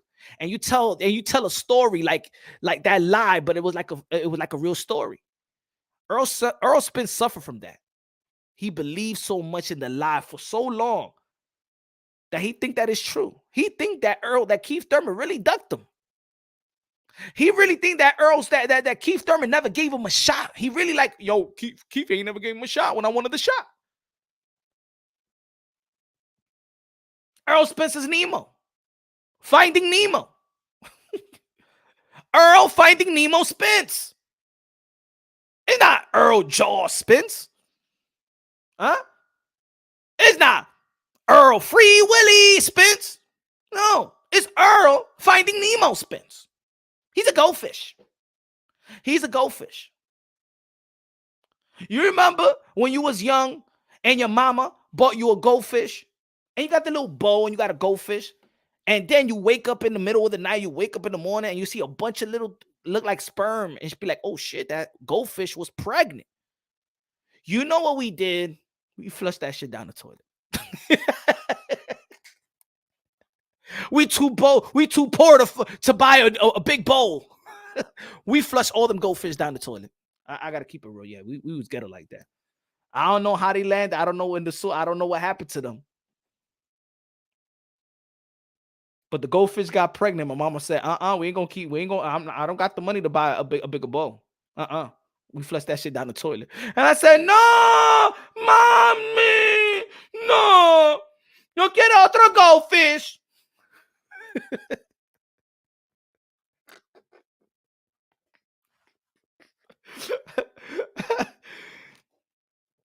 Nah, man. It's cap season. Ain't strap season. You ain't fighting for no goddamn belt. All the moniker. All the man down. That shit sound gay anyway to me. I gotta keep it real. I never liked that. I never liked that shit. Man down. Fuck out of here, man. You better be careful what you say. You could be in San Francisco, I hear New York City in the Village and be like, yeah, I'm Errol Spence, man down. Ew, man. Oh, you Errol Spence, Mr. Man down. Let me find out. Man down for sure. Ooh, that sounds good. Man down, Mr. Errol, the true Spence, man down. You saw motherfuckers in the shirt with man down. Remember you saw in one of his fights, man down. Can you imagine if the Rainbow people come out? Skittles and Starbird people come out? Huh? Them Fruity Pebble motherfuckers come out and be like, ooh, I'm going to an Errol Spence fight. Yeah, you know Errol Spence, yeah, he man down and shit like that, you know. Strap season. I ain't fighting no tune-up. I ain't fighting Thurman. Damn, lie after lie after lie. Lie after lie after lie. Lie after lie after lie. Keith one-time Thurman is going to be Earl the True Spence. As a matter of fact, I probably got this as a TKO. Because the mentality of Errol Spence walking inside that ring. He do not want to lose. He's fighting with insurance policy. He thinks that if Thurman beats him, he won't lose. But he will lose. And then the fans will look at him as Earl the Fraud Spence. Earl the Lie Spence. If I was Errol Spence, let's renegotiate, because remember, you don't sign the full contract until the week of the fight. Let's give your legacy that chance. Let's give the legacy, the welterweight legacy, that chance. This is a welterweight fight at 147 for the strap. Thurman versus Spence. Winner gets Bud. Perfect. Let's stop with the BS. Yeah, it's a good fight. Yeah, I'm gonna watch it if it's 154, even with no belts. I'm gonna go to that fight. I will go to that fight. Calculated. Anybody here want to be Spence manager and say, well, hey, that's business? Because if this is the hardcore boxing going to be talking, if we're going to submit to the business, then let's just let's talk like this throughout with everybody's situation. So everybody is good that Jose Ramirez is picking to fight Richard Comey rather than fight Regis Prograis. Business, right? If you're so worried about Earl the True Spence business, if you want to protect his business, like if you was you his accountant or his financial advisor, this is what I want. After the super chat, Kobe, el primero que me quiere a mí, el primero. Defend your belts against Keith 147. Spence lost all respect. He definitely knows if he fights at 147, he'll lose for sure. He knows, that's what I mean. Yo, Kobe, he knows the threat of Keith one-time Thurman. The thing is, Errol Spence is not believing the narrative no more. He's not believing what everybody else is saying about Keith one-time Thurman. Because if he believes what everybody said about Keith one-time Thurman, that he's a gatekeeper, that he's washed up, that he's a has-been. He'll be highly confident in fighting Keith Tom Thurman in 147, defending his titles versus Keith Tom Thurman, and that will be the best win on his resume. But he won't do it because he don't believe what everybody else is saying about Keith Tom Thurman. He don't believe that he's a gatekeeper. He don't believe that he's washed up. Errol Spence believes that this man is the biggest threat of my life. That's what he's thinking. Oh, Punch. No. Fuck you. Errol Spence know the threat of Keith Tom Thurman. Y'all just want to move on to the new pussy. Y'all just want to move on to the new Vajiji juice. Y'all just want to move on to the new Hungry Young Lion. But this is still this era. It's not the era of Bruce Ennis yet. And it's not the era of Virgil Ortiz yet. It's not the era of Conor Ben yet. This is the era of Errol Spence, Keith Thurman, and Bud Crawford in the welterweight division. And until they all fight each other, like we praise everybody else in the past for fighting each other, the Hagler, the Hearns, the Warfare Benitez, the Roberto Duran, the Sugar Ray Leonard, until they all fight. And then the one comes out of the smoke. Then that's the man. That's the king. That's the top dog. Ain't no top dog in the welterweight division yet. No top dog. There's no king. One of them got to get through Keith Tom Thurman. One of them got to get through Keith Tom Thurman. Y'all can play all that fake shit y'all want all day. He's the gatekeeper my fucking ass. He's the man. And Errol Spence know it. The reason why he needs his insurance policy. He needs his Geico. The belt is his Allstate. State Farm. If Keith Thurman beats me, I don't know what's going to be next. Then people won't talk about Canelo. I won't have the bud undisputed. I'll have nothing. Nothing. If I don't have you. That's how you looking at the belts.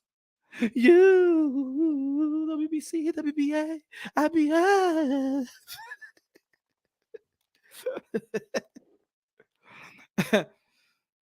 Fight him at 147. Fight him for the belts. So you know when you fight Keith Tom Thurman, you got something to lose.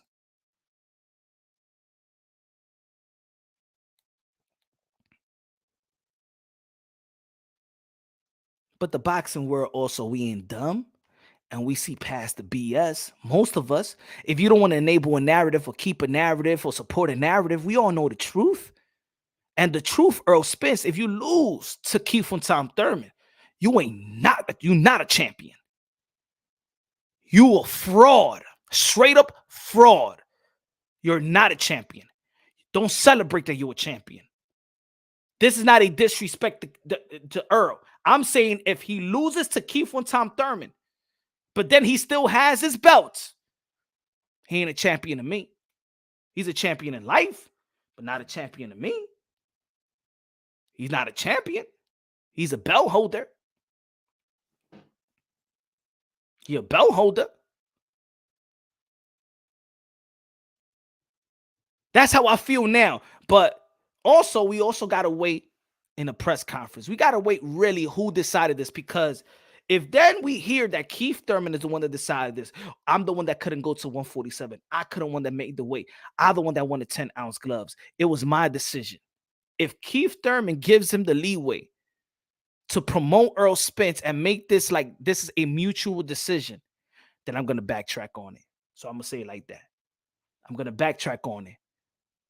I hope that Keith Thurman is not trying to be the team player, the yes man that he have said in the past. I'm the yes man. Well, the yes man got you not fighting, bro. You being the yes man got you not fighting, but it's getting you, Errol Spence has gotten you big fights, it's giving you good paydays. Because there is a narrative saying that Keith Tom Thurman just won his payday, wants to be out. I don't think so. But it's hard. Sometimes it's hard to argue that as well, because I feel like Keith Thurman also forfeit his career over to his business handlers, because Keith Tom Thurman, before the Mario Barrios, said he'd been ready he'd been waiting on a date for a year. He's been injured free for a whole year before Mario Barrios, and he didn't get a date. He fought Mario Barrios. Now he didn't fight the rest of the year. and he's not going to fight till April. He has forfeit his potential Hall of Fame legacy. But with a win with Errol Spence, it's stamped.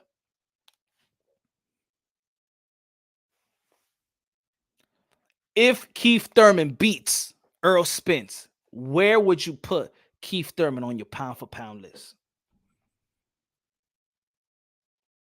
If Keith Thurman beats Errol Spence, where would you rate Keith and Tom Thurman? If Keith Thurman beats Errol Spence, where will you rate Keith Thurman? Let's be real.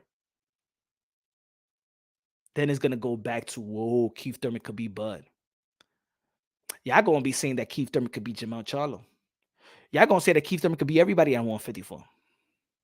That's how shit it just changes right quick. Wow. Any boxing fan said number 5. If Keith Thurman beats Errol Spence, just number 5. Then you have a resume of Daniel Silva Garcia losing to Manny Pacquiao, got Earl the True Spence, got Sean Porter, got Diego Chavez at the time, got Carlos Quintana, Julio Diaz. Ghost Guerrero. That'd be a good welterweight resume, man. Soto Carras beat Andre Berto. So let's not pass that Soto Carras win. Because if Andre Berto would have beat Soto Carras, probably Keith Thurman would have got that fight.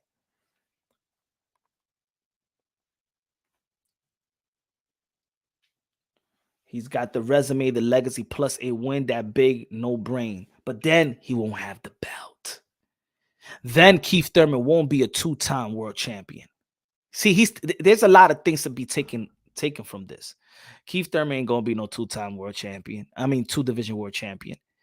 He beats Errol Spence, and it's gonna be an empty win. An empty win. It'll be a great win because of the name, but it'll be an empty win. I really want to know who made this decision. I think, but I truly in my heart know that this was Errol Spence being petty.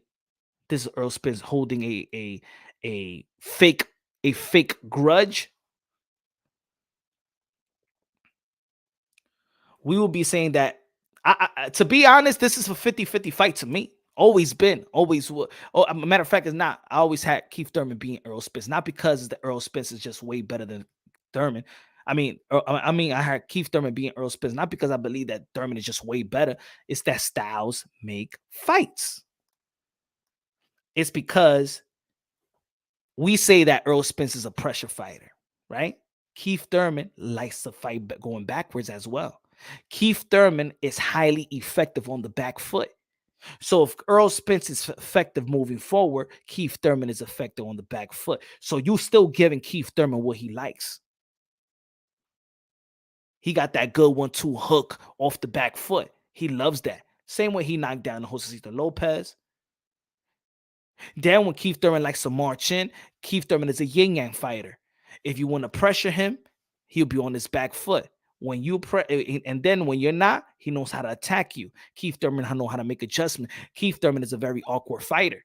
Keith Thurman have awkward combinations. Keith Thurman is not textbook. Keith Thurman don't throw punches that don't mean shit. Keith Thurman don't waste punches. Keith Thurman could set you up. Keith Thurman could cut the ring off whenever he wants to. That's what I'm saying. Keith Thurman could do whatever he wants in the ring. There's never been a guy that could do whatever they want in the ring with Keith and Tom Thurman for a 12-round bout. Maybe in spots. Maybe you could hurt him. Keith Thurman got one of the best legs in the sport of boxing. Got better legs than Errol Spence. So, you know what I'm saying? He know how to switch too. A lot of people talk about boot switching. People talk about buzz switching. Let's not forget the Keith Thurman. When he switched, that's the way that he knocked down Leonard Bundu. He switched to southpaw. We've seen that with Keith Thurman. So he got a lot of tools in the box. I'm not going to say that his jab, I think his jab is average. I think that was the only thing that for Keith and Tom Thurman, he really didn't establish very, very good. I did see a little growth. I did see the growth of his jab versus Josecito Lopez after his layoff. He threw and landed more jabs ever in his career. He can go up versus the champ. Charlo. Thurman gonna knock Spence out on his ass. I believe so. I'm telling you, I believe so. Like, It's like the ending and the way that he got Ugas out is good. But Ugas was doing good in spots as well. See, the problem with Ugas is he just didn't have a killer instinct. Because when he heard him, I would have never stopped. Well, Thurman, he's not going to stop. Keith Thurman is not going to stop. Bud is not going to stop. Let's act like Thurman also, when people be like, well, he got hurt to the body. Well, Thurman got hurt with Ugas. And well, Ugas don't hurt nobody, really. He got hurt versus Ugas. What you think? If y'all love the triangle theory, you think that Thurman ain't gonna hurt Spence? You think that Thurman can't hurt Spence? Because I'll be real, Spence could hurt Thurman. Spence could hurt Thurman. But you think that Thurman can't hurt Spence? Hey, yo, my man.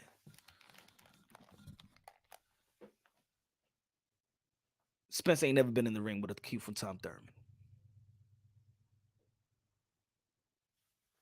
Y'all could play all that sucker narrative, YouTube narrative, all y'all want.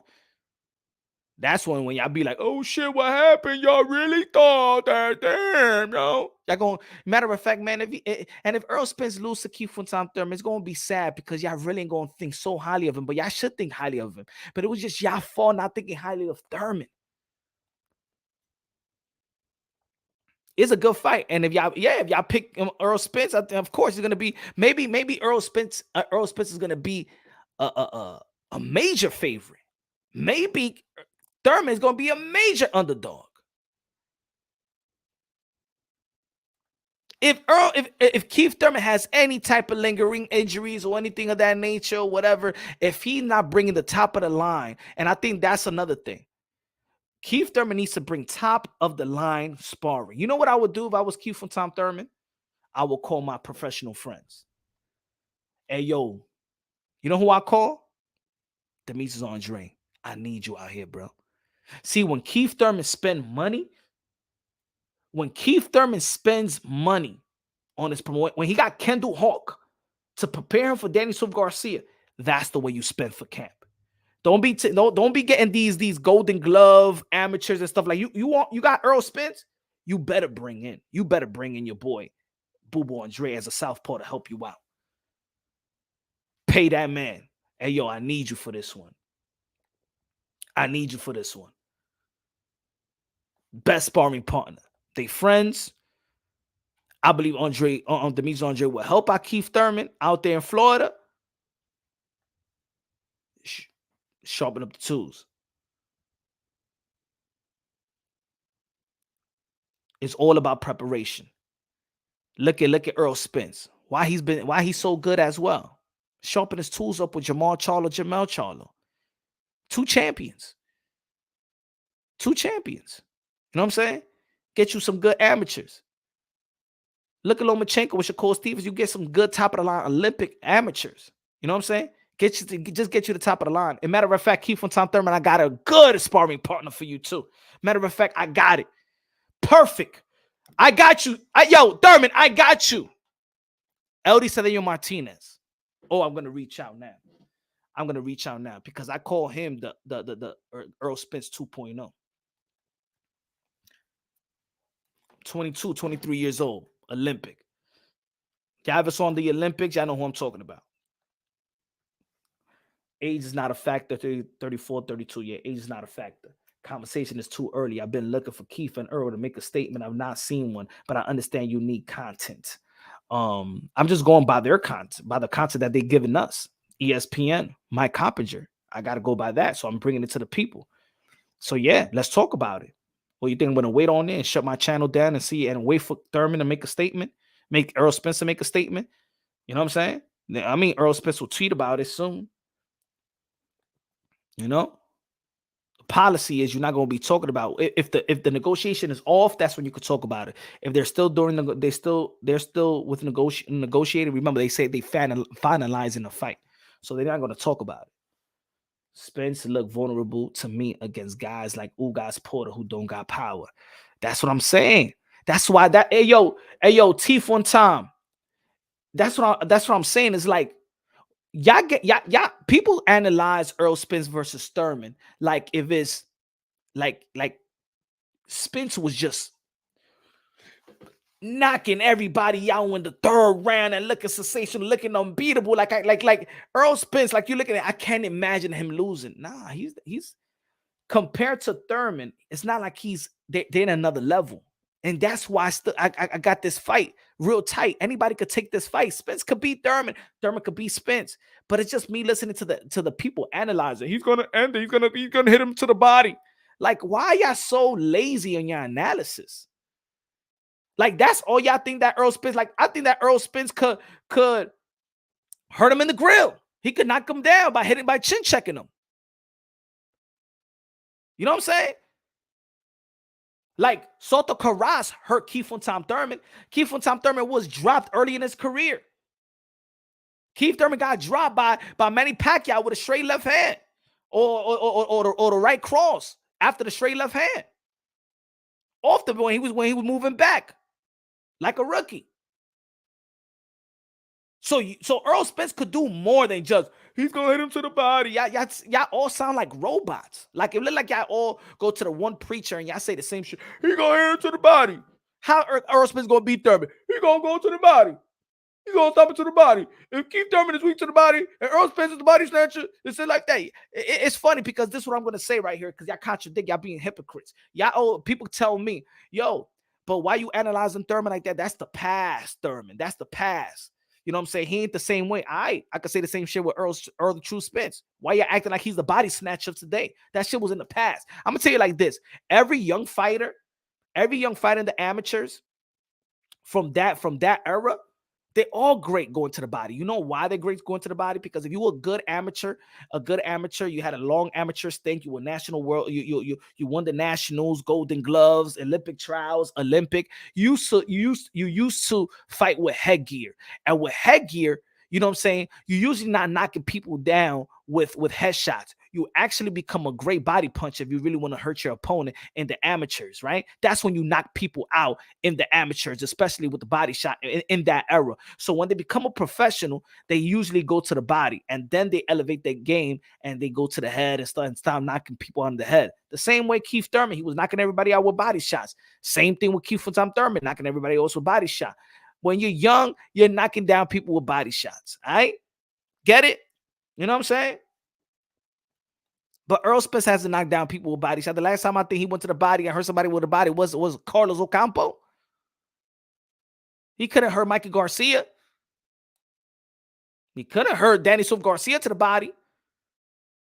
Did he knock down Sean Porter to the body? Ugas to the body? Huh? Help me, please. Come on. One time hasn't been one time for a long time, and man down hasn't been man down for a long time. And let's not get it straight. Let's get it straight. Ugas ain't go down. Ugas just had his orbital broke. Or orbital bone was broken. And the motherfucker was still going to fight. It was a doctor that stopped the fight. He ain't go. There was no man down. He ain't taking no knee. Ain't no man down there. It's TKO.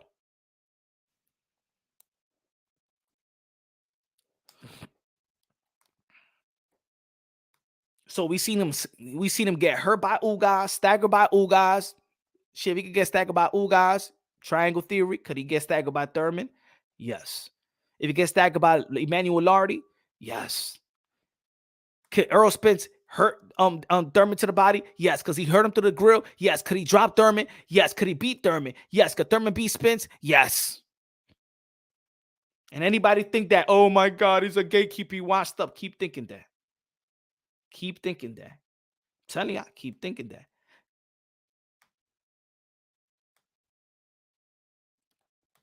Y'all think that he's gonna end y'all think he's gonna end Thurman like he did Emmanuel Lardy? That's how y'all see Thurman now? Because y'all just want Thurman to go away so fast. Y'all just want to put him away. Any prize fighter Can't prize fighter can beat any other fighter on there right now, but it's extremely unlikely Spence loses. I bet the odds will be minus 500 Spence or better. Of course, I believe Errol Spence. Of course, he's going to be the favorite. Of course, he's going to be the favorite. I'm just saying the way that people analyze in a fight. I don't analyze Bud versus Spence like one is a level above the other. It's a 50-50 fight. Bud could beat Spence and Spence could beat Bud. Sean Porter could beat Spence back then and Spence could beat Porter. Thurman, if they had a rematch, maybe Sean Porter could have beaten Thurman. Vice versa. Nobody has shown me that they're levels above. Now, I think with Danny Silva Garcia, since he fought Spence, Thurman, and Porter, then you could say, okay, Danny Silva Garcia was the lower tier, was the B in the welterweight division. The A in the welterweight division, people, is Thurman, Spence, and Bud. No, it's not Virgil, no, it's Boots. Their skills, we want them to be A. They're not A yet. They haven't fought nothing A. They have not fought nothing B. We want to say the eye tests give us that we want them to be. They could challenge anybody with that skill set. But I'm not gonna throw no Thurman in the garbage for Boots and Virgil yet. No. How about if Virgil get laid out his next fight? Let's say if Boots get laid out in his next fight, what you gonna say then? We seen it happen with young fighters. Mercado, we seen it. Promising. We seen it with Elvis Rodriguez. He lost to Sims Jr. We seen it with Michel Rivera. He lost with Frank Martin. You never know what can happen with these young fighters. Who was the favorite, Frank Martin or Michel Rivera? It can happen. You could premature a lot of these guys and look what happened. You never know what can happen. You never know what can happen. Look at Danny Dubois. Young, promising, orbital bone shut. I'm shattered by Joe Joyce. Got dropped 2 times in his last fight. Luckily that he won the fight, show resilience and all that stuff. But come on, man.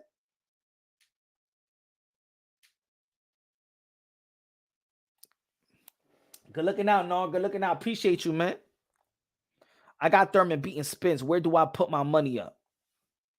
Shit, I got Thurman. I don't feel like if it's what I'm assuming, and I believe that my gut tells me, I think I'm right about this. I could be wrong, but I feel like I'm right about this. Errol Spence did not want to put those titles on the line. He wanted an insurance policy. He don't want to give. He could get the money. He will make money off fighting Thurman, both of these guys, but he would not give him the pleasure to beat him for his title. I think that's petty. I think that's wrong. I think the Belt Federation should step in and be like, no, you're going to fight at 147, but they worry about so much money because, like I said, Spence and Thurman is the most lucrative fight on PBC outside of Andy Ruiz and Deontay Wilder. That's the most lucrative fight in-house PBC. That's the most lucrative in-house PBC. So the Belt Federation now is like, all right, let's give Earl what he wants. In the end of the day, we still going to get paid. Well, not really paid because there ain't going to be no belt fee, sanctioning fee. So they depending on Boots Ennis to pay for his interim. The WBA is depending for Stanionis and Virgil Ortiz to pay, right? In the WBA and in the WBO, shit, I don't know who's going to fight in the WBO. Let's check. Who's going to fight in the WBO?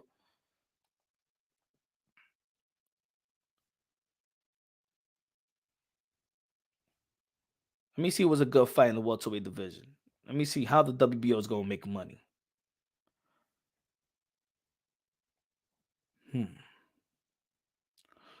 How's the WBO going to make money?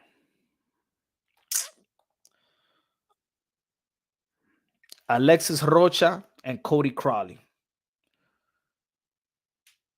Rashidi Ellis lost. They was depending on Rashidi Ellis, right? That's what it was. They was depending on Rashidi Ellis to win the fight.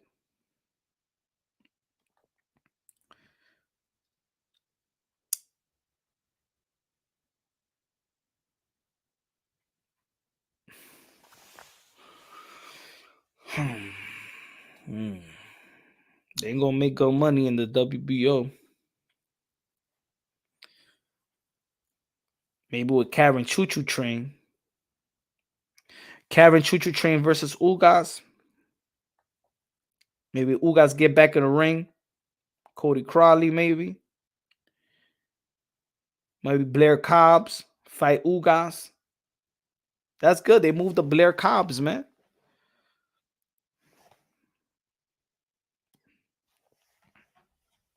Boots versus Villa for the eliminate. Nah, man. He already see.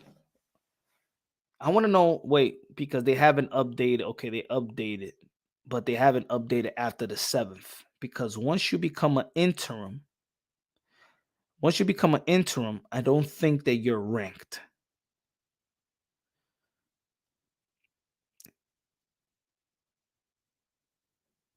I'm not sure. Maybe you're not ranked if you're a regular. I forgot. Are you still ranked by the other sanctioning bodies if you are you still ranked by the other sanctioning bodies if you're interim champion? I forgot. That's who Tio needs to bring. Karen will be a good sparring partner for him to learn to cut the ring. I think Karen will be a good sparring partner for for Errol Spence versus Keith Thurman.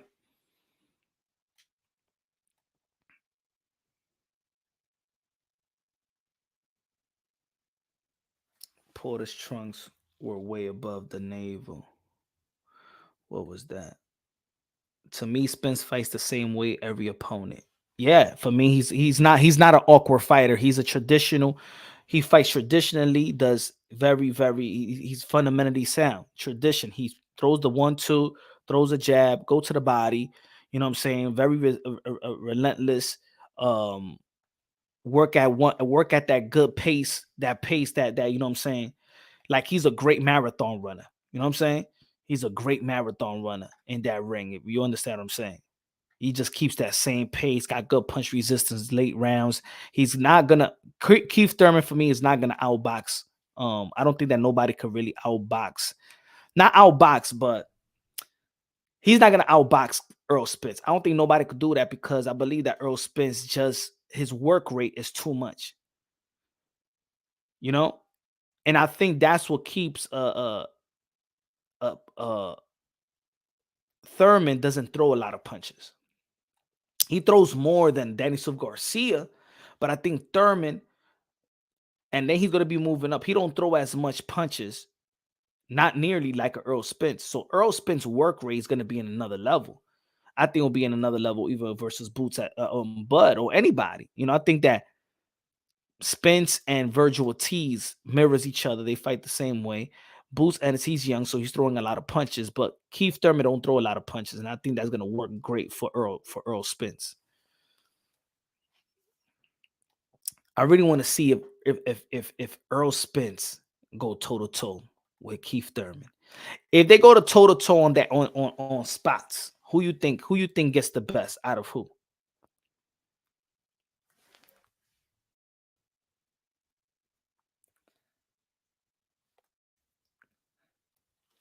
If y'all think if Boots, I mean if Spence and Thurman get that spot where they're going toe to toe, who you think gets the best out of when they go in the middle of the ring toe to toe and they got that good 5-10 seconds of going toe to toe? Who you think gets the best?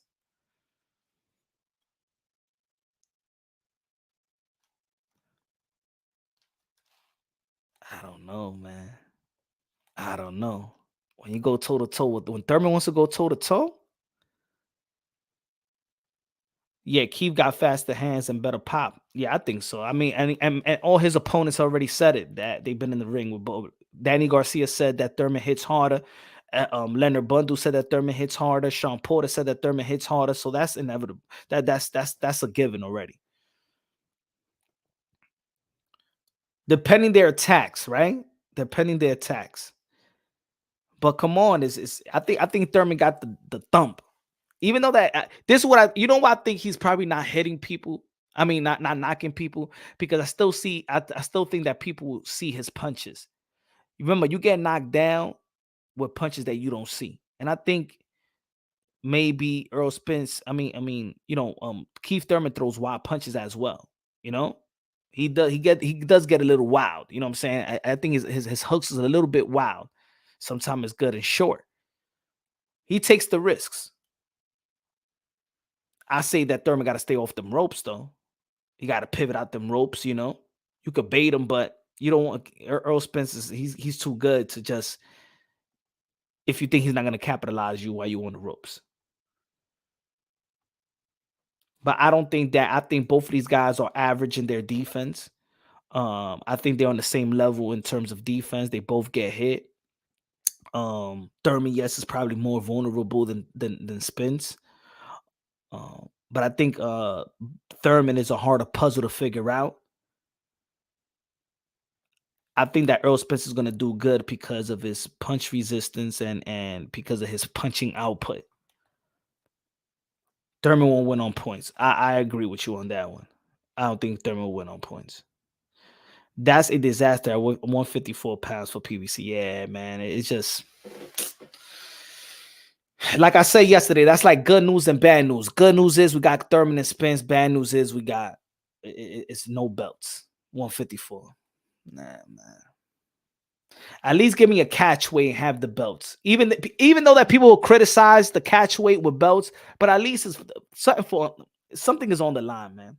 Somebody gonna win something. Somebody gonna lose something. See, with this, Errol Spence don't lose, man. Errol Spence don't lose.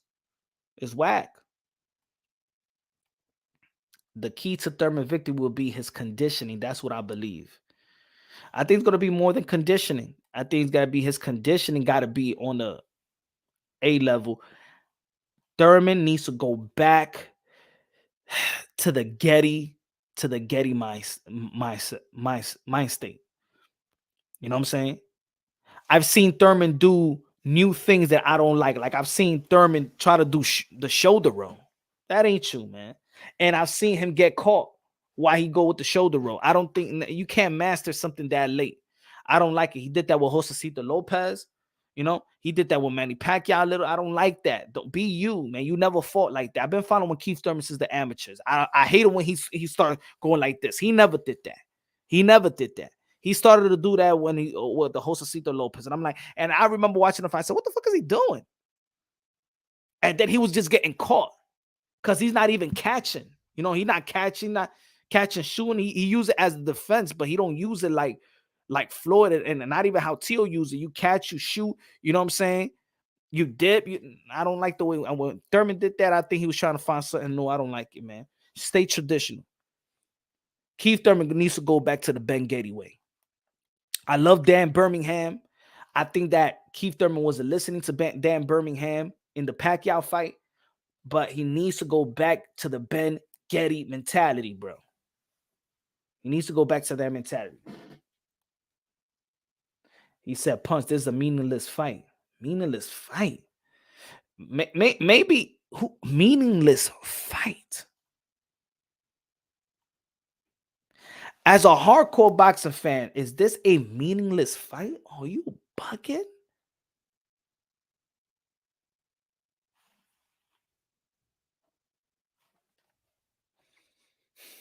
Is Deontay Wilder versus Anthony Joshua a meaningless fight?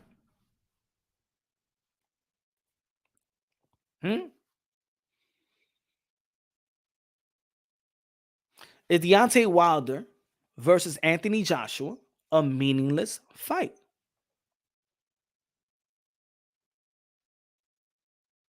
Is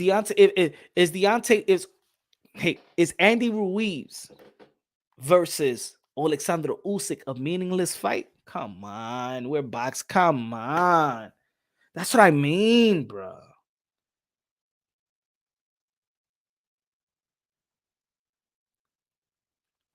In the end of the day, man, pick your favorite fighter. But the hardcore boxing fans, we need to stop trying to not preserve the sport of boxing. Like, we can't shit on shit like this. Oh, Errol Spence versus Keith Thurman is meaningless. Meaningless? Then you tell what means shit in boxing then. Because every fight is not championship fight or just because it's not Bud and Spence.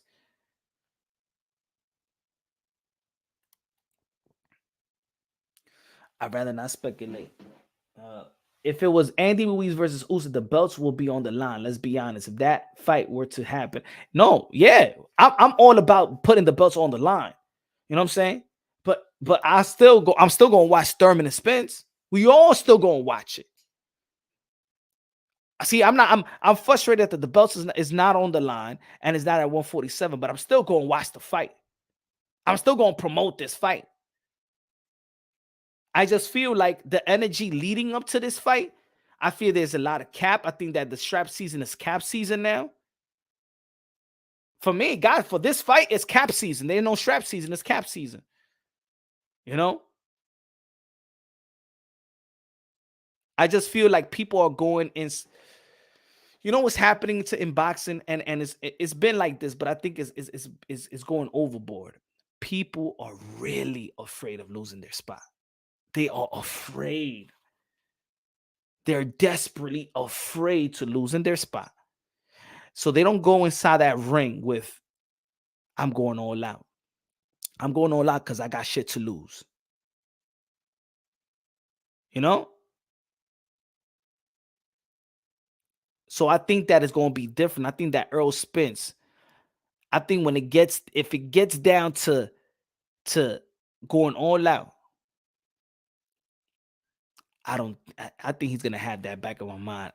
Shit, I still got my belts. Shit, at least I'm comfortable 154. So you want to be comfortable 154. You want your belts. You're not going to lose anything, even if you lose. You're not in no lose situation. You don't lose your spot at welterweight. I don't know. Hey, Punch, I'm not sure if people know Spence actually started his career. I think they've done 100. They've done 152, 151. I know he fought. I forgot who he fought at 150, 151, 452. Thurman did it one. I think Thurman, when he fought, who did he fight? Was it Carlos Quintana at 152 or was it Laura? No, Laura, not Lara. Laura, the Mexican dude. He fought. I don't know if Carlos Quintana, because Carlos Quintana made Keith Thurman fight him at a catchweight. So Keith Thurman had to move up.